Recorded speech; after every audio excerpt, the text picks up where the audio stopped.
Chers frères et sœurs, loué soit Jésus-Christ. Voilà, ici, dans cette partie, nous sommes toujours dans l'histoire de l'Église. C'est dans la suite et la fin de l'histoire du procès du pape Honorius Ier. Le pape qui a été jugé à titre posthume après sa mort pour hérésie. On le considérait comme un pape hérétique et il a été jugé après sa mort. Jugé et condamné. Mais sa condamnation a eu des répercussions, non pas seulement sur lui, mais plusieurs personnes. Et ça a aussi bouleversé l'Église, parce que son histoire ne s'est pas arrêtée là. Alors, on vous a déjà dit la première partie, comment le pape accède à la demande du patriarche de Constantinople. Sergius Ier, on appelle encore Serge Ier, c'était le patriarche de Constantinople, qui veut plaire au roi byzantin, Héraclius, et qui veut aussi concilier les catholiques et les orthodoxes. Et il développe la doctrine hérétique monothélique dans laquelle dit que Jésus a deux natures, mais une seule volonté, la volonté divine. Autrement dit, on fait disparaître la volonté humaine. Pourtant, Jésus est vrai Dieu et vrai homme. Et non un homme dilué en Dieu.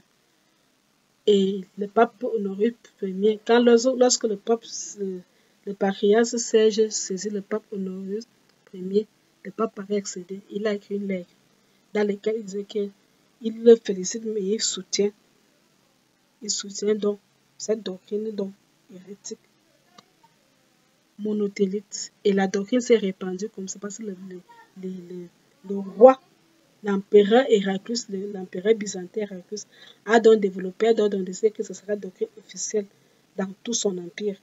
Et ça a duré pendant 40 ans. Il a fallu, les gens qui ont essayé de combattre cette doctrine ont été plutôt exilés.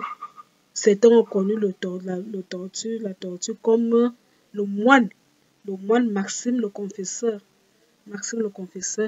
qui s'est vu, non seulement le procès qui a suivi, lorsqu'on a mis le premier procès, au temps de Martin Ier, le concile de Lacran qui n'a pas connu un échec.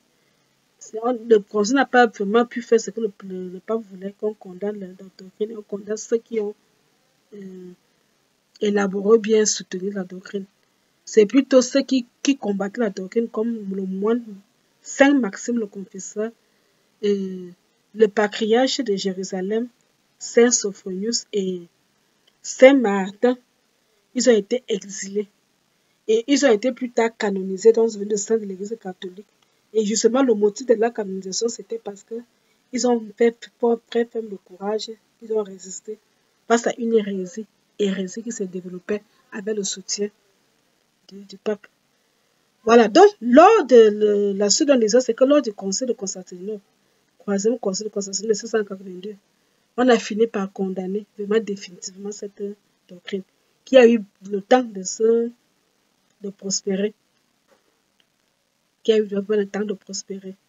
Le troisième donc concile de Constantinople qui met fin à toute cette histoire-là.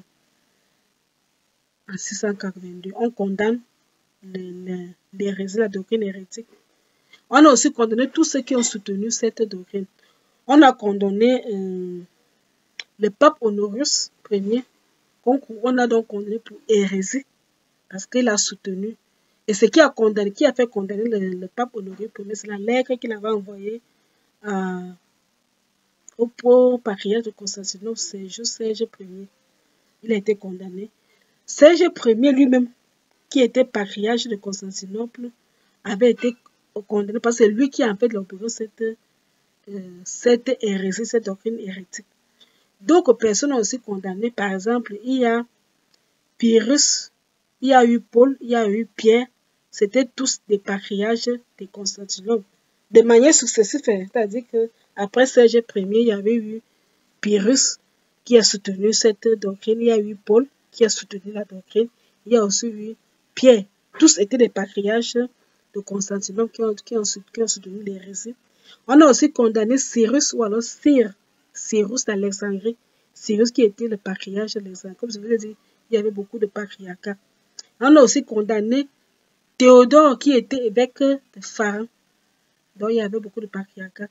Constantinople, Jérusalem, Alexandrie, Pharan. Voilà. comme Rome, il y avait beaucoup. Donc, tous ont été condamnés. Tous ont été condamnés. Ils ont été donc déclarés donc hérétiques. Ils ont été excommuniés. Ils ont été frappés d'anathème pour avoir soutenu cette hérésie. Les originaux donc des actes du concile du troisième concile de Constantinople de 682 qui condamne donc l'hérésie ont été souscrits par 174 pères et par l'empereur Constantin, parce que le pape qui va convoquer le concile, le pape qui finit par convoquer le concile, qui finit par avoir gagné le pape Agathus qui convoque le concile. À l'époque, le moment du concile, le troisième, c'était l'empereur Constantin qui était celui qui régnait. Et lui, vous savez qu'il était l'empereur Constantin était favorable aux chrétiens catholiques. Il ne combattait plus les chrétiens. C'était plus le temps où l'on combattait l'église, non.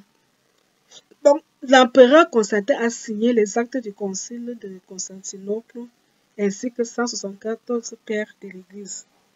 Et les actes du concile de Constantinople ont été envoyés aux 5 sièges patriarcaux, donc les 5 patriarcats, comme je vous ai dit, 5 patriarcats.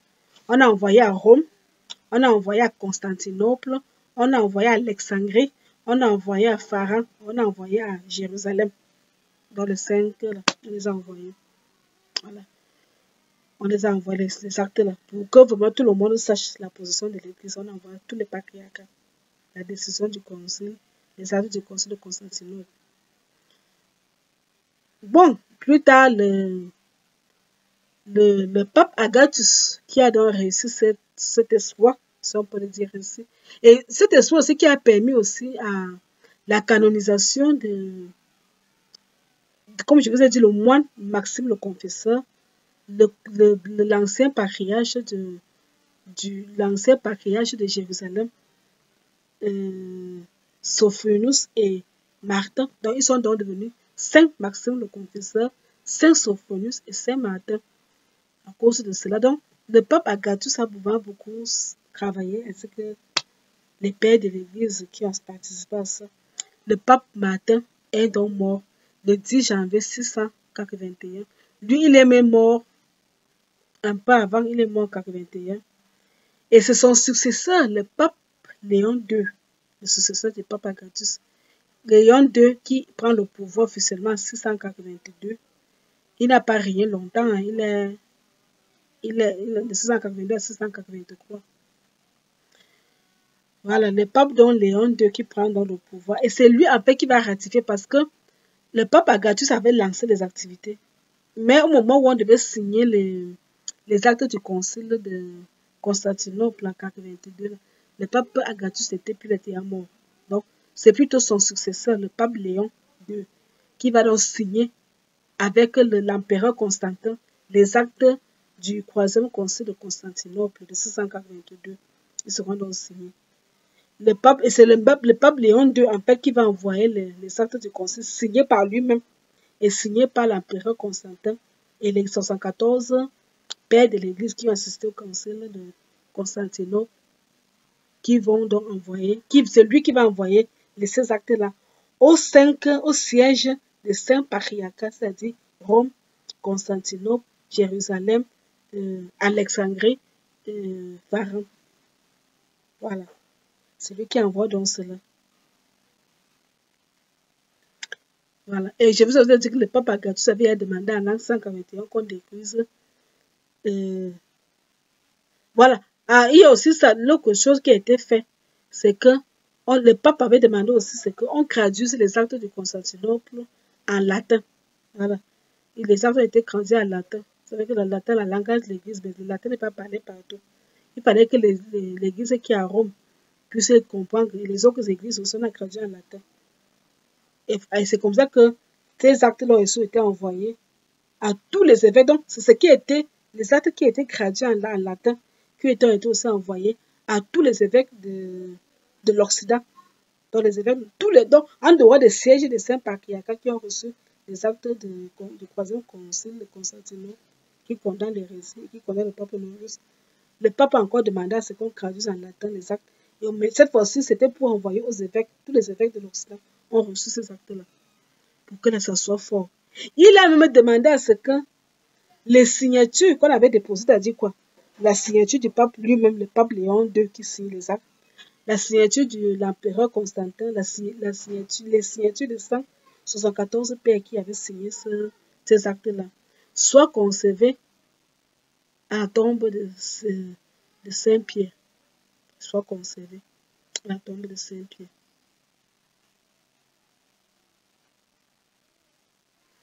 Donc, voilà comment un peu ce qui se passe. Voilà donc ce qui se passe. Donc, le pape Léon II va donc confirmer ce que le pape Agathus avait fait. Les autres papes, même le pape Bassin, le pape Martin, qui a condamné, mais il n'a pas pu faire que le concile de la Grande fasse ce qu'il fait. Le pape Agathus qui le succède et qui condamne, le pape Léon II va vraiment encore aller dans le même sens pour condamner le pape Honoré Ier d'hérésie. Il confirme donc cette décision-là. Et ça va aller comme ça. Aujourd'hui, donc, des voix s'élèvent. Jusqu'à présent, il y a des personnes qui écrivent au sein de l'église. Donc, les gens sont un peu partagés. Parce que, comme je vous ai dit, même quand il y a des choses comme ça, il y a beaucoup de personnes qui continuent à soutenir le pape Honoré Ier, qui estiment que, après, ce n'est pas lui qui honorait l'hérésie en question. Et qu'on aurait pu passer dessus.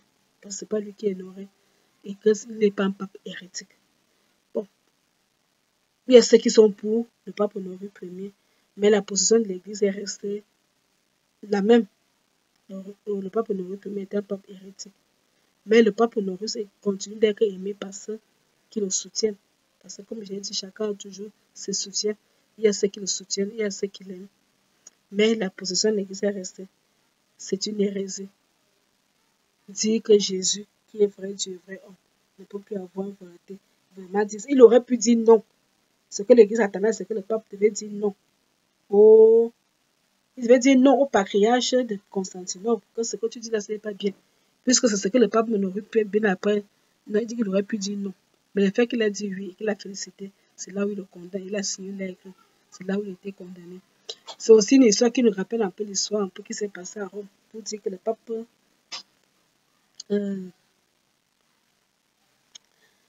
François aurait pu dire non au cardinal Fernandez pour dire que non, mon frère, nous tous on vient d'un pays. L'affaire de homosexualité là. Vraiment, ça ne passe pas. Il aurait pu dire non, mais il a dit oui. Et c'est ça qui a valu tout le courant. Alors que ce n'est pas le pape François qui élabore la fiducia supplique, ce n'est pas lui. C'est le cardinal Fernandez. Mais ça a fait entoller. Tout le monde a seulement tiré sur le pape. Si le pape avait dit non, on n'aurait pas tiré sur lui. Parce qu'il avait dit oui.